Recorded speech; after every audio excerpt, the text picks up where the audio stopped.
What's going on, everyone? My name is Nicholas Merton here at Data Dash, and today is July 2nd of 2020. Well, folks, I hope y'all are having a fantastic day wherever you are, and in today's video, I want to spend some time to talk about what I believe is one of the best strategies to utilize when you're actually trading not only cryptocurrency markets, but traditional stocks, bond markets, commodities. It doesn't really matter because this principle applies across all different markets, and it has to be, in my opinion, the best tool that you can actually utilize to spot the longer term trends for those trades that you'll make over a couple of months or a couple of weeks. So without further ado, we'll dive right into it right after our quick sponsor. Our sponsor for today's video is Amiten. Now, for those of you who are hearing about them for the first time, Amiten is not only a well-respected company based out of Japan that deals in the exchange of gift cards for a wide variety of brands, but along with that as well, they're building a decentralized secondary marketplace for people to exchange gift cards. That's really an evolution of their business model. And the great thing I love about Amiten is that they not only come from industry experience, so they've obviously been working in this space for a long time, but along with that as well, they're doing a direct listing. They're not doing any ICOs or IEOs. And their system actually makes a lot of sense. It's building an actual necessary market where, again, as they've mentioned, it's an evolution of their current business model to build a decentralized competitive marketplace. So I not only recommend checking out their roadmap, but also taking a look at some of the expertise behind the project that's already been working at Amiten's pre-existing company. So definitely check it out if you get the chance to take a look into it. Alrighty, everyone, so I want to go ahead and jump right into the trading strategy that I'm going to be talking about today that has helped me jump leaps and bounds comparative to the kind of returns and profits that I used to make in the past. And that's understanding the simple principle and utilization of ratios. Now, I know that this might seem kind of boring, but I'm going to showcase what ratios really are when it comes to markets, and along with that as well, how you can utilize them in a lot of interesting ways across pretty much any market. Okay. Now, there are some markets where it works a little bit better. I would probably say where it's a little bit more time tested, and some of the creative ways we're going to showcase using them is probably in equities because you just get much more variety, but you will be able to use them in crypto. So for those of you who are interested in crypto markets, stay tuned. We're going to be talking about that and the importance of using ratios in crypto as well. All right, so let's go ahead and talk a little bit about what I mean by a ratio here. Well, the term itself is exactly what you're probably thinking about. It's a ratio of how much, for example, there is of something for something else, right? So for example, in the case of maybe stocks, what we're talking about here and what I have here, for example, is a ratio between the Dow Jones Industrial Average and the Russell 2000. Sounds very technical, but really what I'm saying is how much per se shares or how much of the Russell 2000 could I buy for every Dow Jones Industrial Average share? This is a very important question here. And again, ignoring so much the numeric value of the ratio here, really focusing on the change of the ratio over time is what we want to look at here. And where we tend to find that this ratio either peaks or bottoms, right? So again, ignoring that numeric value to a degree, and in the sense of 18 or 19 or 14 in this case, we don't really care about that. We want to see right now, is the Dow Jones Industrial Average outpacing the Russell 2000? Is it at a range where we tend to see some resistance, or we tend to see support and a reversal of the trend, where it would be favorable for us to maybe, for example, down in this range, own the Dow Jones Industrial Average versus the Russell 2000? And again, just to understand why something like this is important, why we're talking about these fancy indicators, and we're talking about wanting to know when it's optimal to buy one over the other, this is giving us some insight onto whether or not we should hold the Dow Jones, which covers a lot of large cap stocks, so a lot of major established companies. These are your big conglomerates like Procter & Gamble. There are companies like Apple, right? You're talking about the big industrial companies. Or should we own some of the Russell 2000, which is 2,000 small cap companies, a lot of the smaller, more high risk, highly innovative companies that could see some longer term growth, right? Again, that have a chance to possibly make those high returns. The general gist here is that, again, we're completely ignoring our biases on whether or not large caps are going to do better or small caps are going to do better. We're just simply taking a look at the ratio here. And right now we can obviously see just back here in May of 2020, in March more specifically, we actually had a peak here around 20 on the ratio. So the Dow Jones Industrial Average peaked out at a ratio point of 20 against the Russell 2000. And we saw this historically back here in 2008. We saw this back here in 1997. And we also saw it back here, roughly around the same range here in 1990. So these events only happen from time to time, and it's an important reason why you should watch these ratios because they hold a lot of significance. And as you can see here, since back in March, just a couple of months later, here in the month of July, we're now down from 20 to 18. So the small caps, in many ways, or the Russell 2000, has outpaced the Dow Jones Industrial Average in many ways. Another thing we could look at in this kind of example here is something like the NASDAQ to the Russell 2000, right? So the NASDAQ being even one of the larger indexes in this case, it's probably covering companies that on average are larger than the Russell 2000. Interestingly enough, is still way outpacing the Russell 2000, right? And we could compare the the NASDAQ here, the IXIC. This is the acronym here, or the symbol for the index, or for more specifically the index of all these stocks. And we can see here a very interesting trend, right? We've almost gone kind of parabolic here as the NASDAQ has continued to dominate the market. We talked about this in yesterday's video. And now we're getting to a point here where we're really only probably what would be a few months away, or probably half a year away from getting to the point where we peak out to where we saw the NASDAQ compare in ratio to the Russell 2000 back during the dot-com bubble, right? So this was back again when tech stocks were dramatically overvalued, and the broader small cap market probably wasn't moving up at the same pace as tech stocks because the Russell 2000 can be made up of so many different industries. So we can see here that we're getting very, very close to a possible inflection point where if we start to meet some resistance here, we should start to turn back over, and we'll have a lot of opportunity for liquidity to circulate from some of the larger tech stocks like Google, or more specifically Alphabet is the official company name for Google nowadays, Alphabet, Apple, Amazon, whatever it may be, Facebook, Netflix, you name it, right? All these companies that have dominated the tech space right now. And then also a lot of the new payment processors and e-commerce players like Shopify or PayPal, which again have been leading the way in the market right now and have become multi-$100 billion companies. Tech has just been consuming everything. And it tends to be that these trends will eventually die off.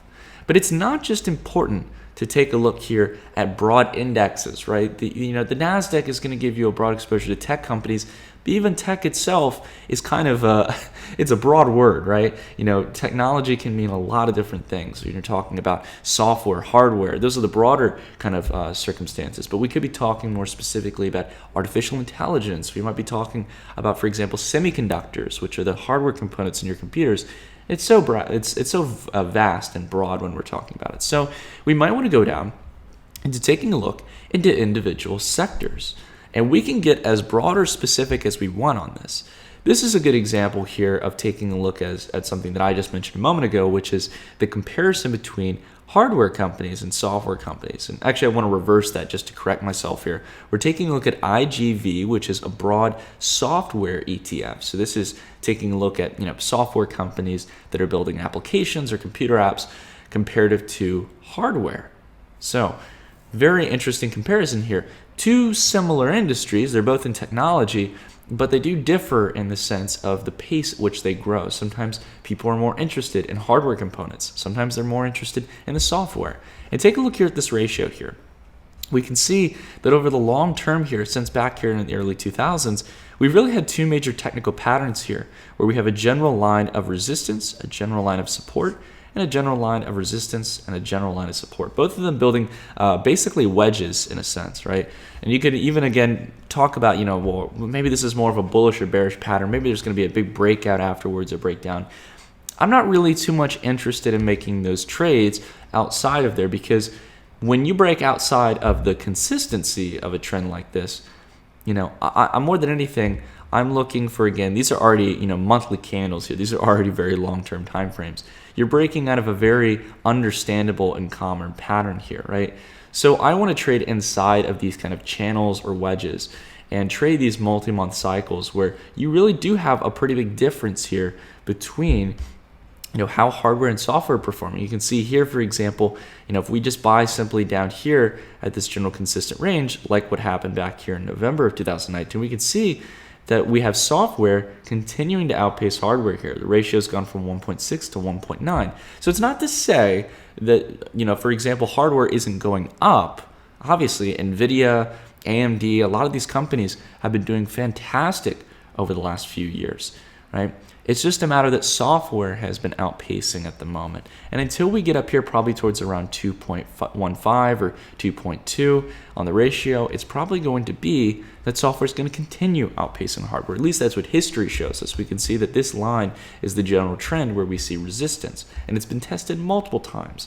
So again, this is a way where professional traders, I can tell you guys firsthand, I've met many people who trade, and the most successful people are not using a dozen different indicators. They're using ratios. They're using support and resistance like we're using here with these lines. And they're trading these longer term cycles. This is where you can make those 3 or 5x moves if you know what markets are going to outpace others and where cash is looking to flow. All right, what markets are cheap at the moment and possibly going to hit resistance or support. All right.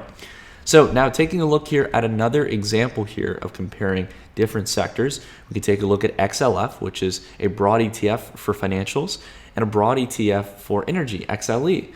And we can see here as well that we had a double bottom back here in 2008 and 2011 that favored financials, right? We got a double bottom, which is usually a reversal pattern, right? Unless we have a break on the double bottom, right? We held here, and financials have heavily outpaced energy stocks, especially recently as energy stocks have entered into oversold territory. We had a massive sell-off, a major breakdown with oil prices and natural gas prices going down quite dramatically.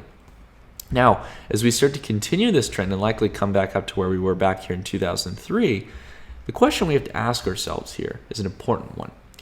Once we get back up there, is there a narrative that, energy stocks can come into the play here? Will it be something that investors are looking at? And this is where a little bit of subjectivity can come in, because it might be that we come up here and we might completely go against the historical resistance range here on the pair, and it might break through and continue climbing higher. Financials just might be in a good position, or energy stocks, maybe no one wants to touch them with a 10-foot pole. It's a great point. And it's an anomaly that we have to consider here. It's not always that these are going to repeat here, right? For example, this was probably uncharted territory for the financial stocks comparative to energy stocks back here when the commodity boom was really happening, right?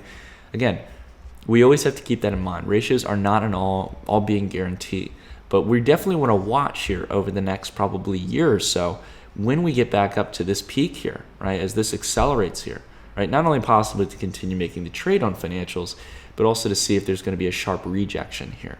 That's what we want to look for. Now, last thing we'll talk about was stocks, and then we're going to dive straight into crypto. We're almost done here, guys.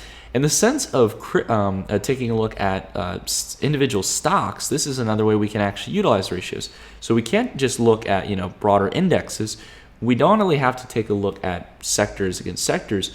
We can do this on stocks versus other stocks. And this is really cool. There's a lot of other ways you can do it. You can do a stock against an index. You can do a stock against, a certain sector, and vice versa, right? But the key thing here is that we can actually get some really intimate trends here on the ratios between individual companies. And this is a perfect example here, right? Two very similar competitors, NVIDIA as well as AMD. Two major computer semiconductor processors in this case. Right, again, NVIDIA making a lot of the major graphics cards, AMD really leading the way in making processors. They also do make graphics cards as well. Two major companies that have been head-to-head against one another and dominating not only the computer component space, but outside of that as well, the enterprise space for computer hardware. So if we're considering that these two companies are in very similar industries, it's probably important for us to take a look at the ratio and see what we can find. And what you'll find is a really interesting similarity here where there's almost this kind of zigzag uptrend here where NVIDIA over time has been outpacing AMD.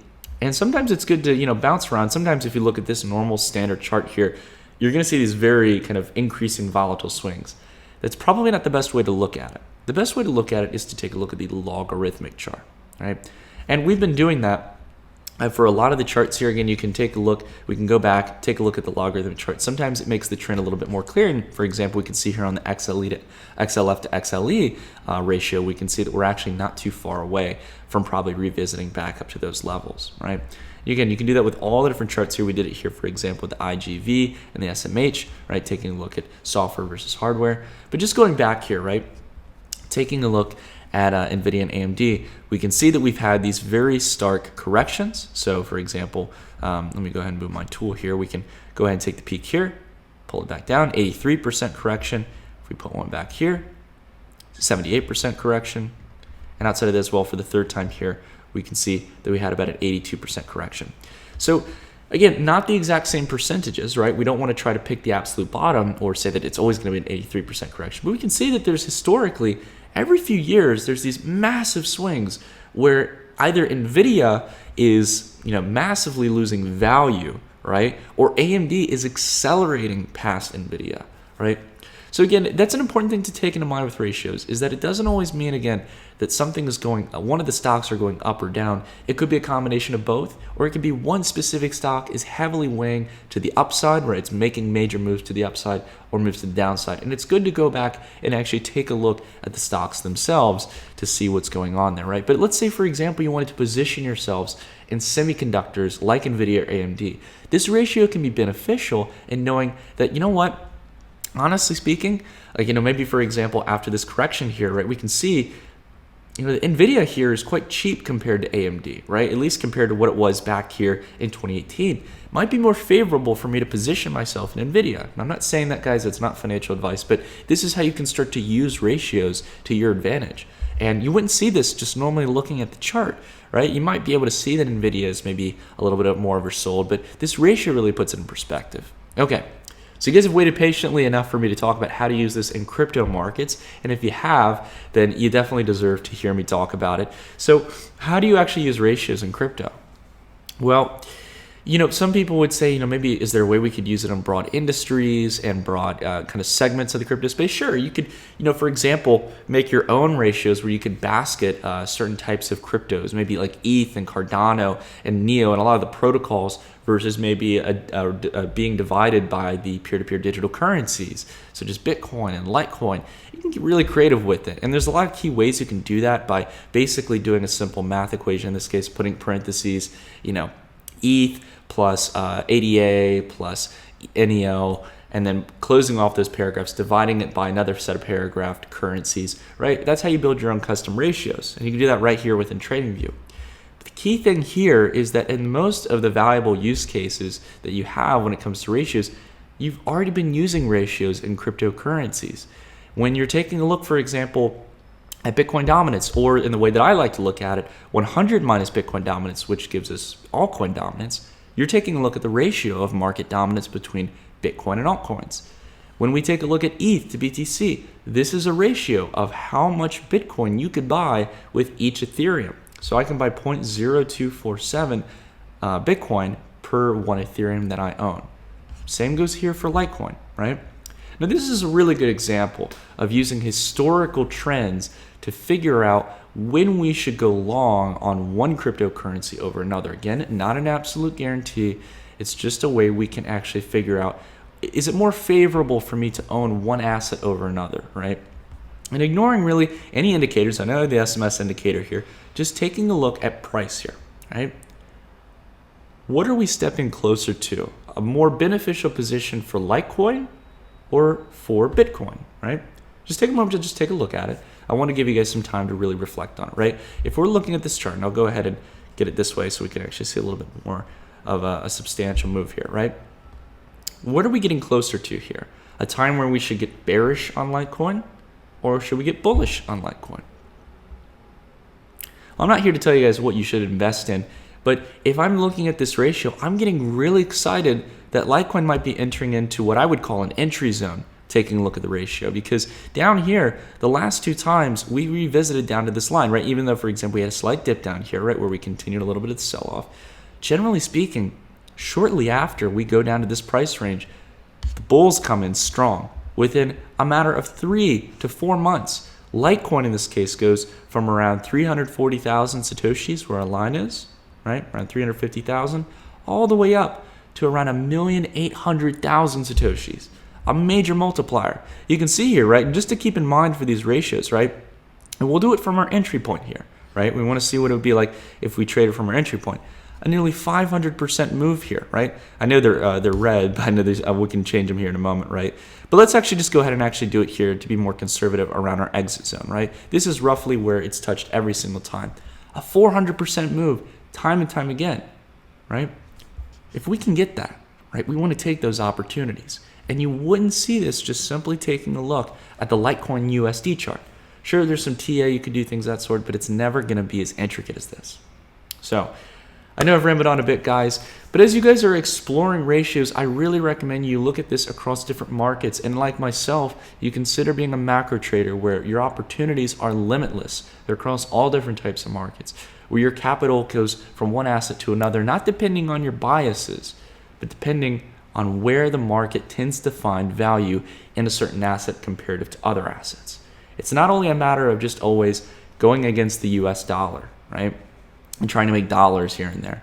It's a matter of positioning yourselves and hedging yourselves in the markets that are either cheap or that are in certain valuation ranges comparative to other markets where investors, especially the larger players, tend to find value, because those are the ones who are going to be driving markets forward.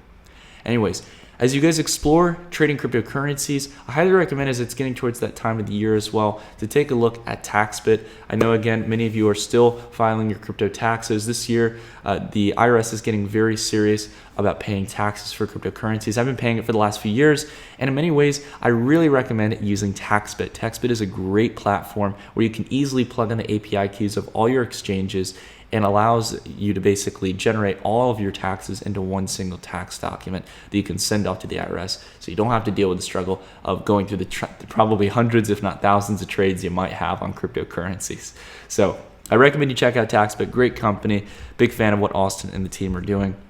But that all being said, guys, thank you all so much for watching. If you like this video, drop a like, consider subscribing, and hitting the bell icon so you don't miss another video. But until then, I'll see you all in the next video. Stay tuned.